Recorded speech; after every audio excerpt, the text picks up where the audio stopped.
there. Welcome back to the Career Refresh. I am your host, Jill Griffin. This week in the US, it's our Thanksgiving week, and I want to talk about gratitude. So I'm keeping this episode short and sweet, but still loaded with actionable tips.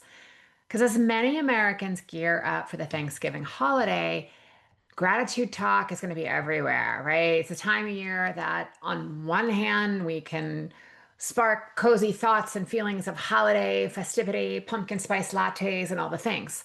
But on the other hand, many of us are navigating real uncertainty right now. The job market, economic pressures, geopolitical tensions. It's a lot. So before you shrug and say, like, I'm not really feeling it this year, I just want to dig into why gratitude at times can be hard. And then also share with you, to keep them top of mind, some real benefits that go beyond you just getting to a gratitude journal, right? I'm sure you've heard that, but we're going to go a little deeper. All right, let's dig in. So first, why does gratitude beyond, a national holiday where we're giving thanks feel challenging? First thing I want to remind you of is that there's a negative bias, right? This is evolutionary biology. Nothing has gone wrong here. Our brains are here to protect us, which means at times it's going to give more weight to what can go wrong than what is going right. It's totally normal. This is what happens. Second, many of us are living in a state of chronic stress and overwhelm between back to back meetings, endless email notifications, the mental load of just keeping up. Our nervous systems are constantly activated. And when we're in a fight or flight mode, our brains literally cannot access the part that feels gratitude and contentment. It's not possible, right? So we're so busy surviving that we cannot even get into appreciation of thriving and enjoyment and that contentment. Next is that we are often culturally conditioned to focus on achievement and acquisition, right? We're taught that success means the bigger promotion, the bigger title, the higher salary. Yes, and those are some measurements of success. But when we're always looking ahead to what we don't have, instead of pausing to acknowledge what we do have and what we've already accomplished, right? It's the acclamation, right? You don't just keep climbing to Mount Everest, right? You're finding places to acclimate along base camp along the way.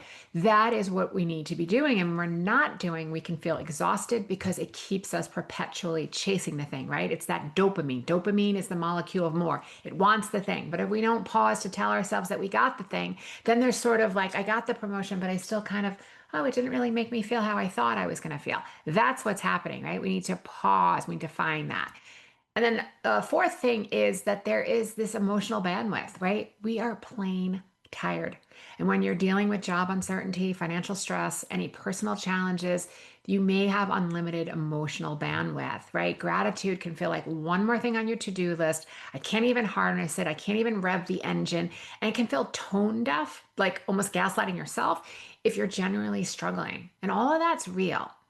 So I just want you to pause. And if you're in any of those situations, if it feels comfortable for you, just take a moment and say, like, of course I feel this way. It makes sense. Can I allow this feeling in this moment? Is it safe? Again, we're not driving, we're not in the conference room, we're not in places where it doesn't feel safe. But can we just process that emotion and let that shift for us? What we know about positive psychology and the research tells us that gratitude is strongly and consistently linked to greater happiness and contentment. So people who feel gratitude are going to feel more positive emotions. They might savor good experiences. It helps them improve their health, deal with adversity, build stronger relationships. Gratitude shifts us away from always reaching for that thing, that endless cycle of needing, right? That molecule of more, that dopamine. I need that more. And it can help us think when we want that's the thing that's going to help satisfy us. And gratitude shifts us away from that and helps us refocus on what we currently have versus what we lack. It might feel a little contrived at first, right? But a state of gratitude, especially appreciation, actually grows stronger the more that we use it and the more that we practice. Gratitude might not be your default setting. I mean, that's okay. I think mine is somewhere between appreciation and anxiety. That's where my default setting sits into. So, fostering that appreciation, that feeling of gratitude, there is a difference. I've talked about it a bit Gratitude is sort of thankful that it happened. Appreciation is being appreciative for what you already have. So there's a little bit of a different energy there. Find which works for your brain. But appreciation is linked to lower stress, improved sleep, greater mental resilience, and increased overall self esteem. Why? Because you're looking at what you have versus what you don't have, right? Self esteem is often tied to self worth. And if I don't feel like I have a lot, then I am worth less. And therefore, I may feel worthless, right? It's all tied in. So, things that you can do to cultivate gratitude on a regular basis. I tell you to write that thank you note.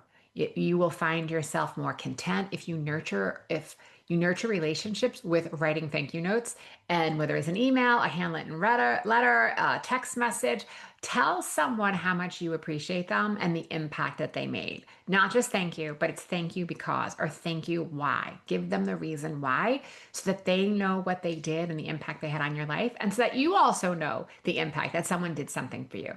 And send it. And if possible, you may even want to read it to the person, or the next time you get on the phone with them, tell them, right? But making a habit of acknowledging and, where possible, sending at least one letter or email a month is going to really help you get to that place and really flex that muscle of being in that gratitude mindset. That's not possible. Is there someone you can thank mentally? No time to write? Fine. Just thinking about that person and sending them some good thoughts. Some people believe they can feel it. I don't have proof of any of that. I know that I feel it. I know when I sit there in a moment and really think through who I'm appreciative to, that I feel better. And that's what we want. We want to make sure that I'm being in that uplifted place, because when I'm in that space, I'm going to show up and take different actions. And then it's going to show up in my results. The next thing that you may want to do is do an evaluation. Take an inventory of all the things that you have to be appreciative for and that are working for you in your life. It could start with that you got up today and you have your health. It can start with looking around you and seeing what beauty and creativity is around you that you can be grateful for. It could be your job, your family, your faith, any of the things that you can pause for a moment and just do an evaluation to remind yourself of the abundance that you do have in your life at every level. This is, again, we're not comparing to others. It's looking at what is feels like an appreciation of things that you want to be grateful for. The next is, you may have heard the concept of a God box or a gratitude box. For you, it's source, maybe it's universe, maybe it's spirit, maybe it's higher self. Again, figure out, don't let the words block you from taking the exercise. But there's something around, there's a book on writing, The Precipitous Mind. There's something around writing down the thing that you're grateful for and maybe doing it on a small note, small post-it, and putting it in that box and actually being like, I'm so grateful for my husband. I'm so grateful for, the warmth in my home. It's a freezing day in New York City today. So the warmth that I'm experiencing, it could be, I'm grateful for my clients. I'm grateful for my job. Rev those engines, and where you want, put them on notes and then put them in a gratitude box. Here's why. Because when you're having a crummy day and you're all down on your jerky thinking, and this happens to all of us, it's natural, again, going into that gratitude box and seeing it filled with all those notes, to me, has always been like, and look at all the things I have to be grateful for. It kind of gets me out of that rut of my thinking. And that's what so much of success is. Yes, it's the right place, it's opportunities in the right time, but it's also learning how to pivot and manage our mind so that we can show up and see those opportunities that are posing themselves in front of us. And the last thing I'm going to say is meditate, right? Even if you're not sitting there for 20 minutes a day, just finding moments in the morning if possible, or at night if that works for you, or frankly, any time of the day, just do it. I used to do it on the subway all the time, right? Because that was often the only time that I can. Now I've made a practice where I just get up a little earlier because that's what works for me. And I sit button seat and just reflect. I might have a cup of coffee. I might do some journaling. I might just sit for a moment and observe whatever I can see out my window and be appreciative for life moving on and life happening, and the creativity and the beauty all around me, because I do feel that beauty and angels are everywhere. And I mean, the better angels are our future, right? They're everywhere if we open our eyes and look for them. And that is always going to put me in a place that is going to make me feel more content. So focusing on that present moment without judgment. You might want to focus on a phrase. Maybe you're saying peace or love or release, but just reminding yourself that the things that you're grateful for, the warmth of the sun, We had a little bit of a snow flurries in New York yesterday. For me, it's like very childlike. There's something about the first flurries of the season that just kind of get me giddy and excited and being grateful for that little spark of joy. Whatever is present for you, it's finding those small glimmers and those pieces of joy throughout the day that are going to help you build the resilience against the insanity of your job market, geopolitical situation, social economic issues, whatever's going on wherever you are.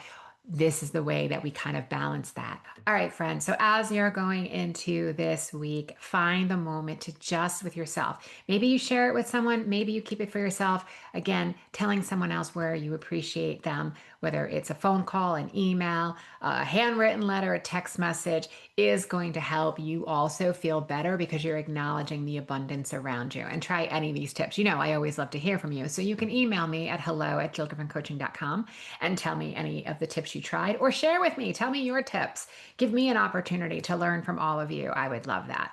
All right, friends, if you are looking for support, I would love to be your coach. You can check out my website, Jill Griffin Coaching, and you can learn about how we can work together. So I'm wishing you a beautiful week, one filled with abundance and gratitude all around you.